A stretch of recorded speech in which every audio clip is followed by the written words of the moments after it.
12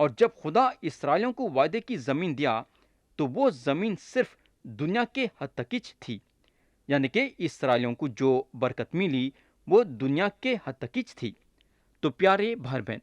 لاویوں کو انہیں زمین دینے کا وعدہ نہیں کرا تھا۔ آج یسوع مسیح پہ ایمان لانے والے کا بھی درجہ یہ ہے۔ لاویوں کے ویسا ہماری میراث خدا ہے، ہم خدا کے طرف سے روحانی برکت پائے ہیں۔ اب ہم آیت 12 سے 22 پڑھیں گے، جو کہ یہ باب کی آخری آیتیں ہیں۔ پس اے اسرائیل، خداوند تمہارا خدا تم سے اس کے سوائے اور کیا چاہتا ہے کہ تم خداوند اپنے خدا کا خوف مانو اور اس کی سب راہوں پر چلو اور اس سے محبت رکھو اور اپنے سارے دل اور اپنی ساری جان سے خداوند اپنے خدا کی بندگی کرو، اور خداوند کے جو احکام اور عین میں تم کو آج بتاتا ہوں ان پر عمل کرو تاکہ تمہاری خیر ہو۔ دیکھو، آسمان اور آسمانوں کا آسمان اور زمین اور جو کچھ زمین میں ہے، یہ سب خداوند تمہارے خدا ہی کا ہے۔ تو بھی خداوند نے تمہارے باپ دادا سے خوش ہو کر ان سے محبت کی اور ان کے بعد ان کی اولاد کو یعنی تم کو سب قوموں میں سے برگزیدہ کیا، جیسا آج کے دن ظاہر ہے۔ اس لیے اپنے دلوں کا ختنہ کرو اور آگے کو گردن کش نہ رہو، کیونکہ خداوند تمہارا خدا الہوں کا الہ، خداوندوں کا خداوند ہے۔ وہ بزرگوار اور قادر اور محیب خدا ہے، جو روریت نہیں کرتا اور نہ رشوت لیتا ہے۔ وہ یتیموں اور بیواؤں کا انصاف کرتا ہے اور پردیسی سے ایسی محبت رکھتا ہے کہ اس سے کھانا اور کپڑا دیتا ہے۔ سو تم پردیسیوں سے محبت رکھنا، کیونکہ تم بھی ملک مصر میں پردیسی تھے۔ تم خداوند اپنے خدا کا خوف ماننا، اس کی بندگی کرنا اور اس سے لپٹے رہنا اور اسی کے نام کی قسم کھانا، وہی تمہاری حمد کا سزاوار ہے، اور وہی تمہارا خدا ہے جس نے تمہارے لیے وہ بڑے اور ہولناک کام کیے جن کو تم نے اپنی آنکھوں سے دیکھا۔ تمہارے باپ دادا جب مصر میں گئے تو 70 آدمی تھے، پر اب خداوند تمہارے خدا نے تم کو بڑھا کر آسمان کے ستاروں کی مانند کر دیا ہے۔ پیارے بھائی اور بہن، یہاں جو بات غور کرنے کی ہے وہ یہ ہے کہ اگر اسرائیلیاں خدا کے حکموں پہ عمل کرتے رہتے تو ان لوگ خدا کے طرف سے ڈھیر ساری برکتیں حاصل کرتے تھے، مگر افسوس کی بات یہ ہے کہ یہ لوگ خدا کے حکموں پہ عمل کرنے سے ناکامیاب تھے، جس کا نتیجہ یہ ہوا کہ خدا کی طرف سے ان لوگوں پہ قہر نازل ہوا۔ پیارے بھائی بہن، خدا جو ہے کئی سالوں سے اسرائیلیوں کے ذریعے سے دنیا کو اور آپ کو اور میرے کو یہ بتانا چاہ رہا ہے کہ انہیں ہم کو شریعت کے ذریعے سے نجات نہیں دے سکتا۔ ہم کو معلوم ہونا چاہیے کہ اسرائیلیاں جن کے پاس شریعت تھی، شریعت کے باتوں کو نہیں رکھ سکے، اور اگر ان لوگ نہیں رکھ سکے ہیں تو آپ اور میں بھی نہیں رکھ سکتے۔ خدا کی شکر گزاری یہ بات سے کرنا کہ خدا آج ہم کو اس کے فضل و کرم سے یعنی کہ فضل کے ذریعے سے نجات دیتا ہے، بلکہ ہم کو معلوم ہونا چاہیے کہ فضل کے ذریعے سے نجات دینا شروع سے اس کا طریقہ تھا۔ اگر ہم پرانا عہد نامہ دیکھیں گے تو انہیں کبھی بھی شریعت کے ذریعے سے نجات نہیں دیا۔ اگر اسرائیلیاں پرانا عہد نامہ میں نجات پائے ہیں بولے تو خدا کے رحم اور فضل سے پائے ہیں۔ بروں کا خون بہائے جانا یسوع مسیح کی طرف اشارہ کر رہا تھا۔ بروں کا خون بہانا یسوع مسیح کا خون بہائے ویسا تھا۔ اور ایک چیز ہم یہ آیتوں میں جان سکتے بولے تو وہ یہ ہے کہ خدا جو ہے پردیسیوں سے محبت رکھتا ہے، اور خدا اسرائیلیوں کو یہاں یہ یاد دلایا کہ ان لوگ بھی مصر میں پردیسی تھے۔ تو یہاں ختم ہوا باب 10، اور اب ہم اٹھائیں گے باب 11۔ ہم پڑھیں گے آیت 1 سے آیت 12 تک۔ لکھا ہوا ہے، سو تم خداوند اپنے خدا سے محبت رکھنا اور اس کی شرع اور عین اور احکام اور فرمانوں پر سدا عمل کرنا، اور تم آج کے دن خوب سمجھ لو، کیونکہ میں تمہارے بال بچوں سے کلام نہیں کر رہا ہوں، جن کو نہ تو معلوم ہے اور نہ انہوں نے دیکھا کہ خداوند تمہارے خدا کی تنبیہ اور اس کی عظمت اور زوراور ہاتھ اور بلند بازو سے کیا کیا ہوا، اور مصر کے بیچ مصر کے بادشاہ فرعون اور اس کے ملک کے لوگوں کو کیسے کیسے نشان اور کیسی کرامت دکھائیں، اور اس نے مصر کے لشکر اور ان کے گھوڑوں اور رتھوں کا کیا حال کیا، اور کیسے اس نے بحر قلزم کے پانی میں ان کو غرق کیا جب وہ تمہارا پیچھا کر رہے تھے، اور خداوند نے ان کو کیسا ہلاک کیا کہ آج کے دن تک وہ نابود ہیں، اور تمہارے اس جگہ پہنچنے تک اس نے بیابان میں تم سے کیا کیا کیا، اور داتن اور ابیرام کا جو الیاب بن روبن کے بیٹے تھے کیا حال بنا، کہ سب بنی اسرائیل کے سامنے زمین نے اپنا منہ پسار کر ان کو اور ان کے گھرانوں اور خیموں اور ہر ذی نفس کو جو ان کے ساتھ تھا نگل لیا۔ پر خداوند کے ان سب بڑے بڑے کاموں کو تم نے اپنی آنکھوں سے دیکھا ہے، اس لیے ان سب حکموں کو جو آج میں تم کو دیتا ہوں تم ماننا، تاکہ تم مضبوط ہو کر اس ملک میں جس پر قبضہ کرنے کے لیے تم پر جا رہے ہو پہنچ جاؤ، اور اس پر قبضہ بھی کر لو، اور اس ملک میں تمہاری عمر دراز ہو جس میں دودھ اور شہد بہتا ہے، اور جسے تمہارے باپ دادا اور ان کی اولاد کو دینے کی قسم خداوند نے ان سے کھائی تھی، کیونکہ جس ملک پر تم قبضہ کرنے کو جا رہے ہو وہ ملک مصر کی مانند نہیں ہے جہاں سے تم نکل آئے ہو۔ وہاں تو تم بیج بو کر اسے سبزی کے باغ کی طرح پاؤں سے نالیاں بنا کر سینچتے تھے، لیکن جس ملک پر قبضہ کرنے کے لیے تم پار جانے کو ہو وہ پہاڑوں اور وادیوں کا ملک ہے، اور بارش کے پانی سے سیراب ہوا کرتا ہے۔ اس ملک پر خداوند تمہارے خدا کی توجہ رہتی ہے، اور سال کے شروع سے سال کے آخر تک خداوند تمہارے خدا کی آنکھیں اس پر لگی رہتی ہیں۔ پیارے بھائی اور بہن، سب سے پہلے ہم کو یہ معلوم ہونا چاہیے کہ محبت کا جو جواب ہے وہ فرمان برداری ہے، یعنی کہ اگر ہم یہ ظاہر کرنا چاہتے ہیں کہ ہم خدا سے محبت رکھتے ہیں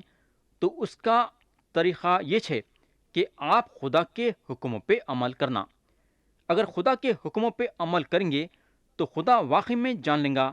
کہ آپ اس سے محبت رکھتے ہیں۔ اب ہم آیت 13 سے 15 تک پڑھیں گے۔ اور اگر تم میرے حکموں کو جو آج میں تم کو دیتا ہوں دل لگا کر سنو، اور خداوند اپنے خدا سے محبت رکھو، اور اپنے سارے دل اور اپنی ساری جان سے اس کی بندگی کرو، تو میں تمہارے ملک میں عین وقت پر پہلا اور پچھلا میں برساؤں گا، تاکہ تم اپنا غلہ اور میں اور تیل جمع کر سکو، اور میں تمہارے چوپایوں کے لیے میدان میں گھاس پیدا کروں گا، اور تم کھاؤ گے اور سیر ہوگے۔ تو پیارے بھائی اور بہن، جو زمین میں اسرائیلیاں داخل ہونے جا رہے تھے اس میں پہاڑ تھے، اور کھیتی باڑی کے لیے ان لوگوں کو کافی مشکل ہو سکتی تھی۔ اس کے علاوہ میں سمجھتا ہوں کہ ان لوگوں کے پاس کھیتی باڑی کرنے کے اوزار نہیں تھے ہوں گے۔ یہ پکی بات ہے کہ زمین کو جو ہے آسمان کے پانی کی ضرورت ہے۔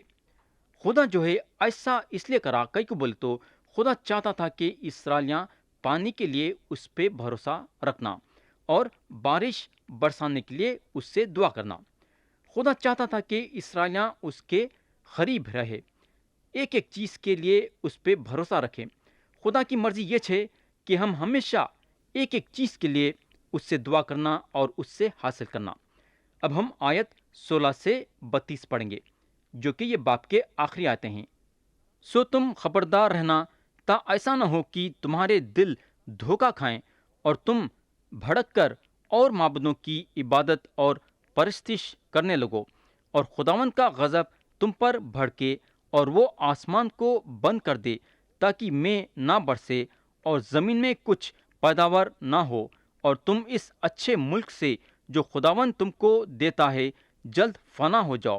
اس لیے میری ان باتوں کو تم اپنے دل اور اپنی جان میں محفوظ رکھنا، اور نشان کے طور پر ان کو اپنے ہاتھوں پر باندھنا، اور وہ تمہاری پیشانی پر ٹیکوں کی مانند ہوں، اور تم ان کو اپنے لڑکوں کو سکھانا، اور گھر بیٹھے اور راہ چلتے اور لیٹتے اور اٹھتے وقت انہی کا ذکر کیا کرنا،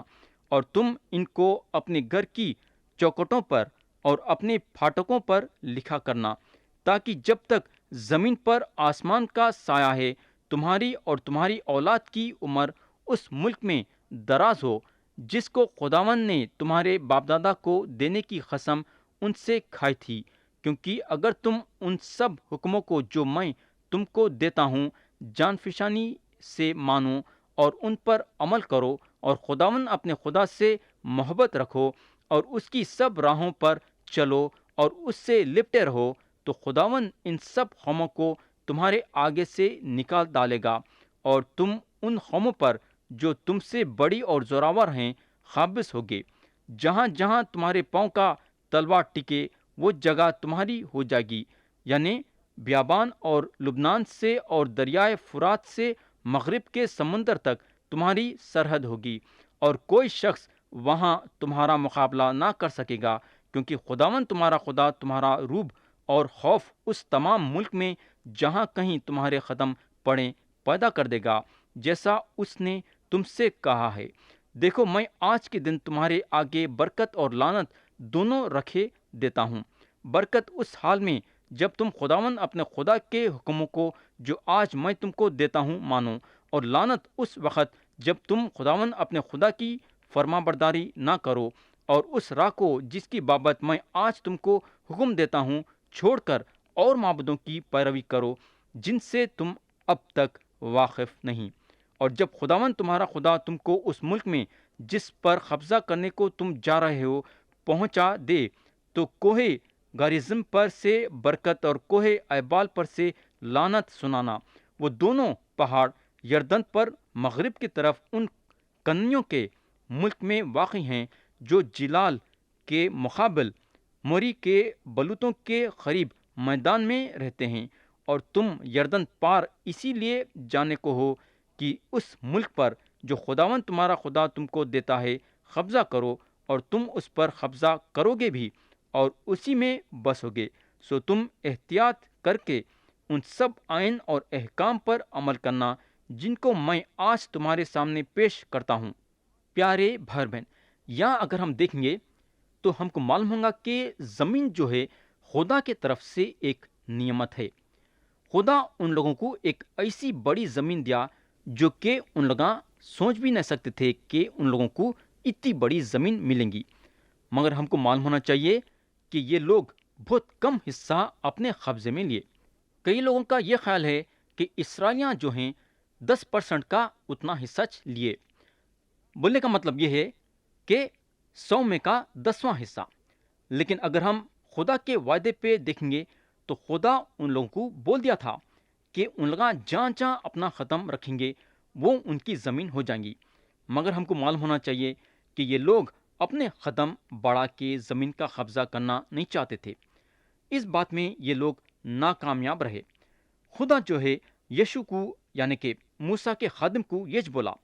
انہیں ان کو یہ بتایا کہ زمین تمہارے سامنے ہے اور یہ زمین اسرائیل کی ہے، مگر خدا ان لوگوں کو بول دیا تھا کہ ان لوگاں یہ زمین میں داخل ہونا ہے اور زمین کے آگے اور پیچھے اور اوپر اور نیچے چلنا ہوگا۔ ان لوگوں کو یہاں محنت کرنے کی ضرورت تھی اور قبضہ کرنے کی ضرورت تھی۔ آج اگر ہم ایمان رکھنے والوں کی زندگی میں دیکھیں گے تو ہم کو معلوم ہوگا کہ تھوڑے مسیحی لوگ بازو بیٹھے ہوئے ہیں اور روحانی طور سے غریب ہو گئے ہیں، مگر تھوڑے لوگ ہیں جو روحانی طور سے دولت مند ہو گئے ہیں۔ خدا جو ہے یا ہم کو صاف صاف بتا دیا ہے کہ انہیں سارے ایمان رکھنے والوں کو مسیح میں آسمان سے سارے برکتیں دے دیا ہے۔ تھوڑے مسیحی لوگ وہ برکت کو حاصل کرتے ہیں اور تھوڑے نہیں کرتے ہیں۔ تھوڑے مسیحی لوگ وہ برکتوں میں لطف اٹھاتے ہیں اور تھوڑے نہیں اٹھاتے ہیں۔ بولنے کا مطلب یہ ہے کہ خدا جو ہے ہمارے لیے روحانی برکتوں کا دروازہ کھول دیا ہے۔ یہ سارے برکتیں ہر ایک ایمان رکھنے والے کے لیے ہے۔ ایمان رکھنے والوں کا یہ کام ہے کہ آگے بڑھ کے وہ روحانی برکتیں حاصل کرنا۔ تو پیارے بھائی بہن، کیا آپ خدا کی طرف سے روحانی برکتیں حاصل کرنا چاہیں گے؟ کیا مرضی آپ کی ہے اور فیصلہ آپ کا ہے۔ خدا ہم سب کو آج کے کلام کے ذریعے سے برکت دے، یسوع مسیح کے نام سے آمین۔